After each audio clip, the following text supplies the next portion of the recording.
Good morning, good morning, good morning. Waiting to see what Nelson wants to do. Here he is, right here.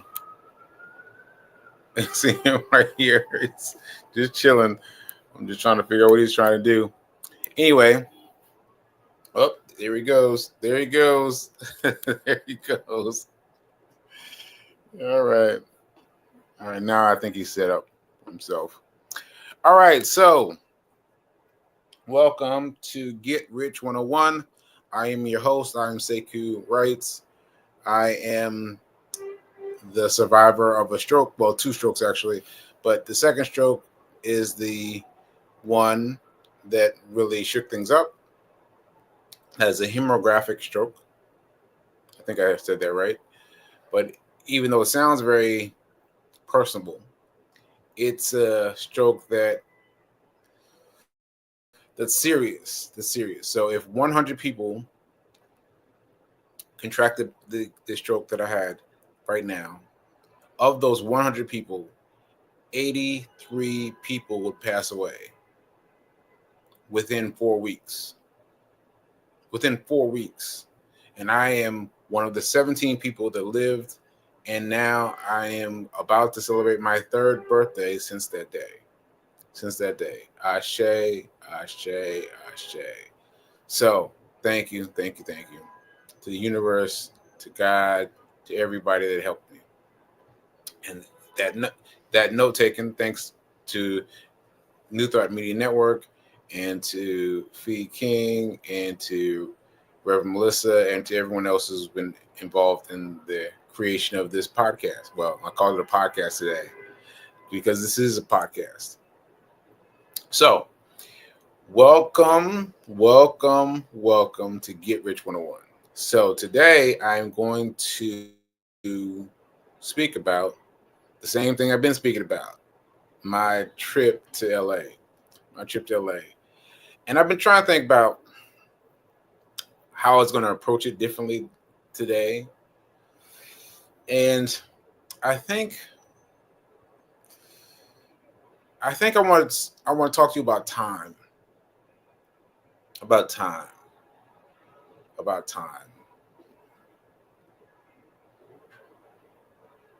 Because David spent a lot of time. He spent a lot of time. He did different things with his time. Because, I can't wait for you to see my interview with him.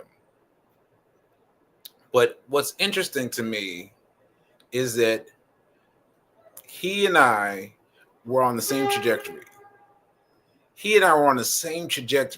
Like we're doing things. We're doing our thing. Like I was on a journalist path.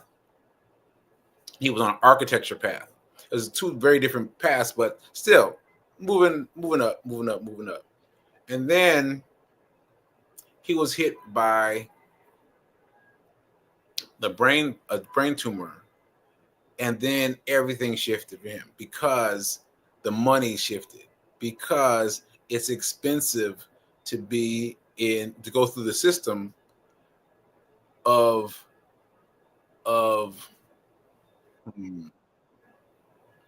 to go through the system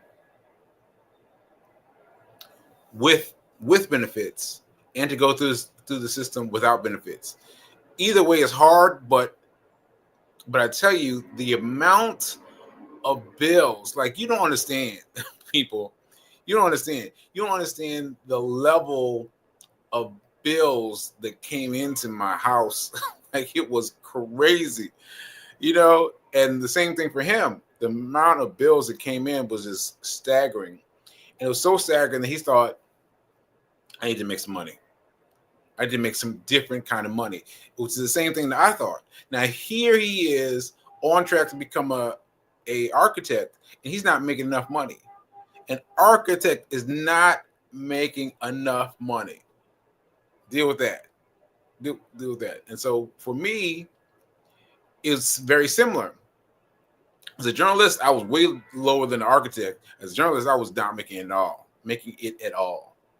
And so I had to think about ways to think about money. Now, here's where we get dicey.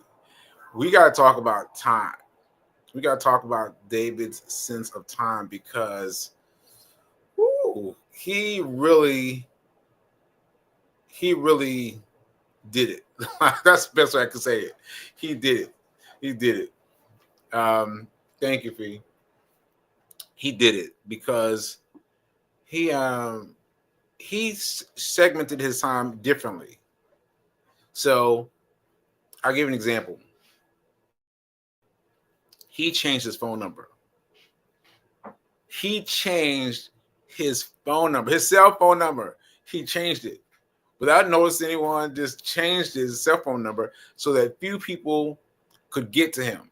He can still call out, he's still talking to family, but everyone else, they're just getting, hey, this number has been disconnected, right? And that's hard. That's hardcore, right? But I can say the same thing. I can say the same thing because for me, the cell phone was scary, right? I know you're laughing like, oh, come on, Sek, it was scary. Yes, it was. Yes, it was. It was scary for me.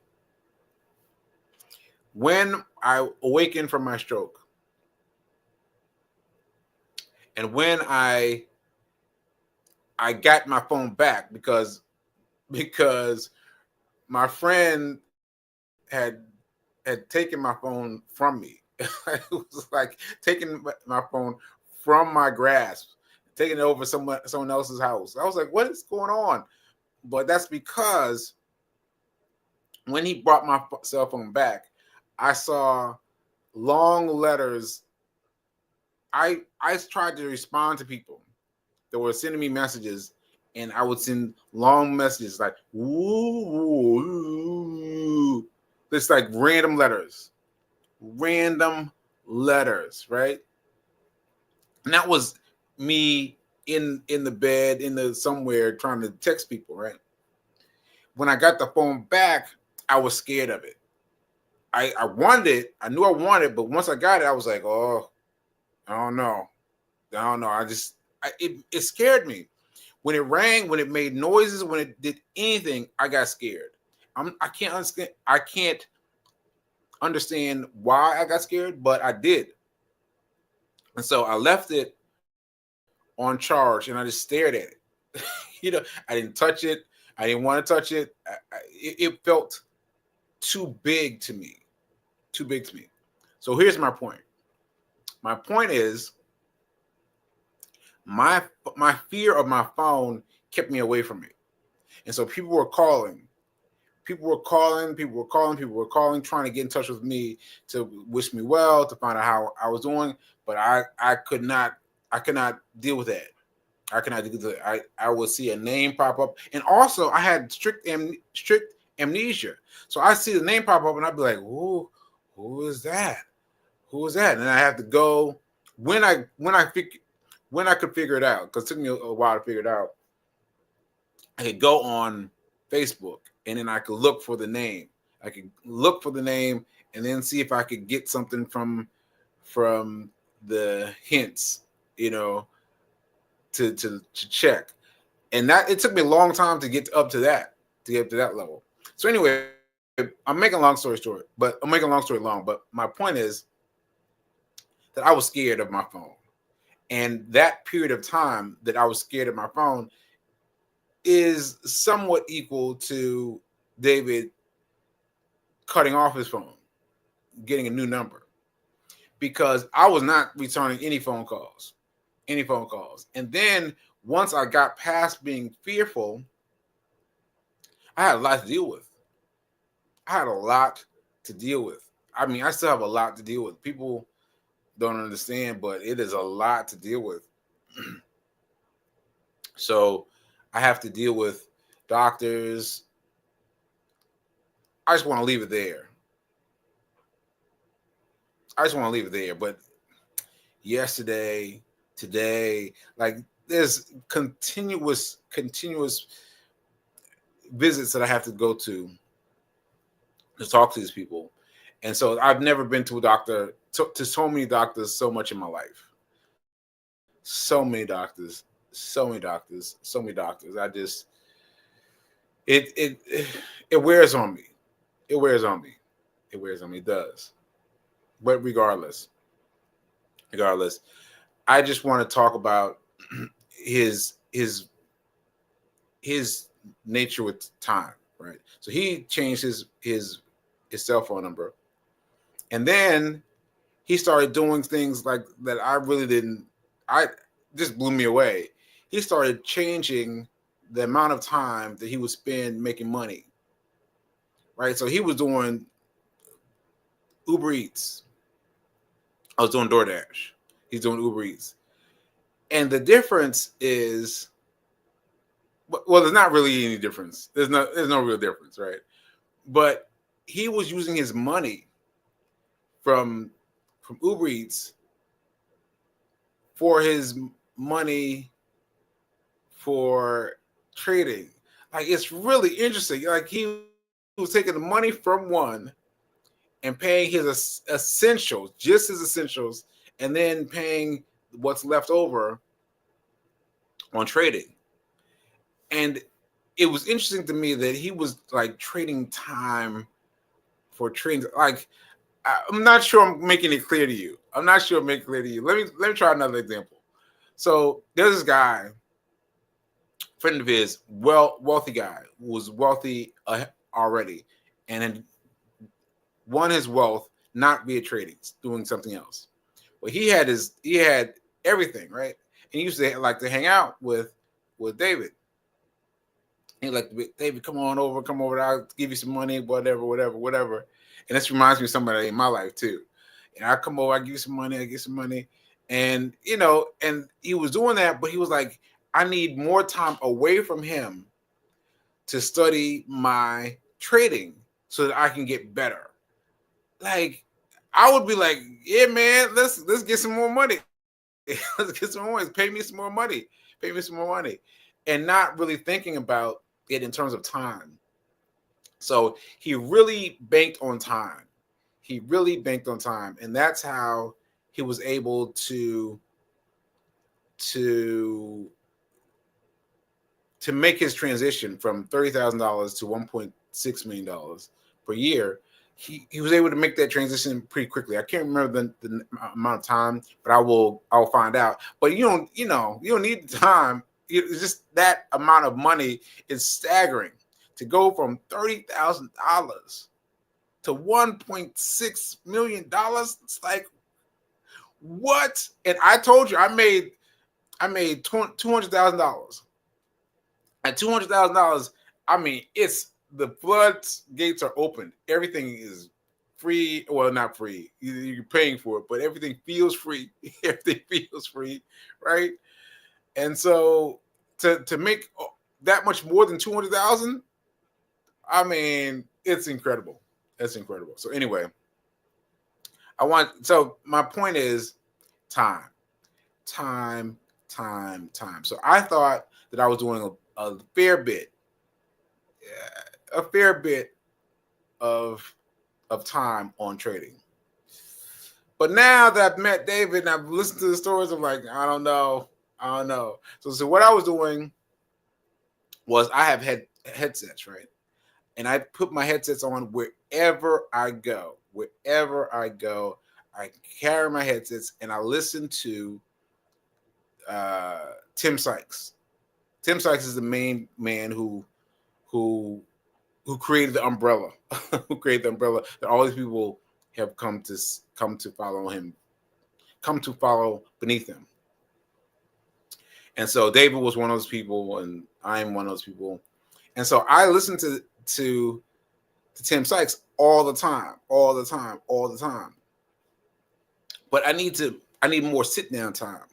I need more sitting down time. I need to be listening to him and sitting down and taking notes.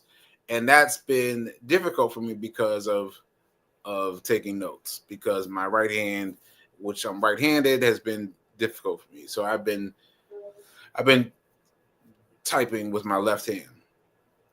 And I've been keeping a journal of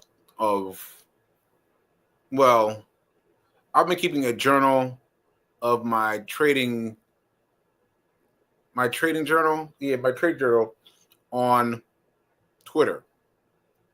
And I've been using my left hand, and keeping it short. And all I know is that I now have to start charting bigger time, like bigger, more direct time, because like, Twitter, right? Twitter has like um, a short number of characters, right? So this is what I was hoping for: a small number of characters, so I can get in, get out, right? So I get in and I get out, and yet I am not getting all the details that David was talking about. I'm not getting all of the details, and so that needs to be my daily thing now. I need to come away from Twitter and move my thing over to something bigger and more robust, meaning I've got to spend more time. I've got to spend more time. So yeah, that's heavy.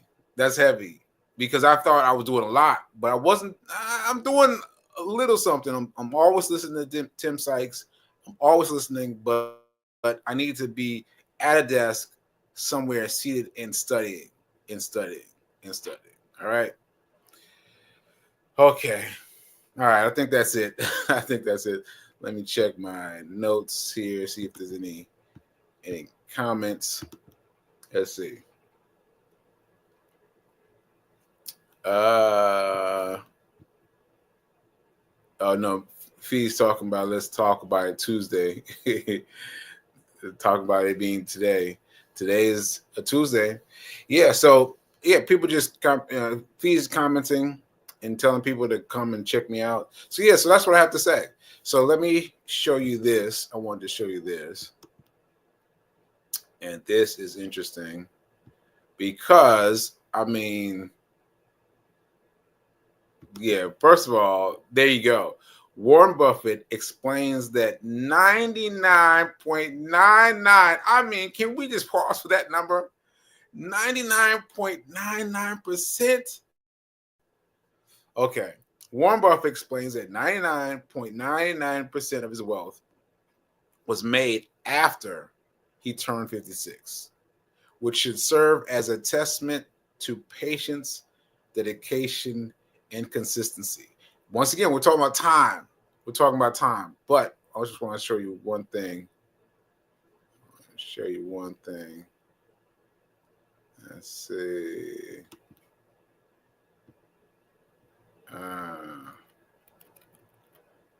Oh no, so it's not playing. It's not giving you the volume. So anyway, what it's saying is, oh, here it is. Here's volume. I didn't become a billionaire until I was 56 years old, but at 93, I'm worth over 130 billion. That should be testament that people do not decide their futures. They decide their habits, and their habits decide their futures within due time. I'm gonna play it again. Listen for it. I didn't become a billionaire until I was 56 years old, but at 93, I'm worth over 130 billion. That should be testament that people do not decide their futures. They decide their habits, and their habits decide their futures within due time. They decide their habits. People decide their habits. People decide their habits, and their habits decide everything over time. Wow. Decide the habits. So look at the habits that David was fostering. He's cutting people off. He's just cutting people off, changing his number, cutting people off. And therefore, all he's got is his mind thinking about things. So he's cut off his bill collectors too. His bill collectors are calling, but he's not focusing on them. He's focusing on his trading. He's focusing now on his trading.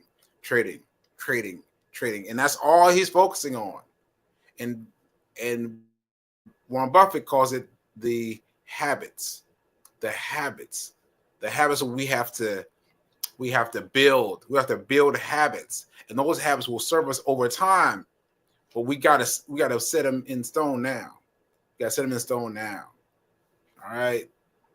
Okay. Okay, folks. Okay, folks. I think you got where I'm going. I hope you do, because you guys are kind of quiet today. But I hope you get where I'm going.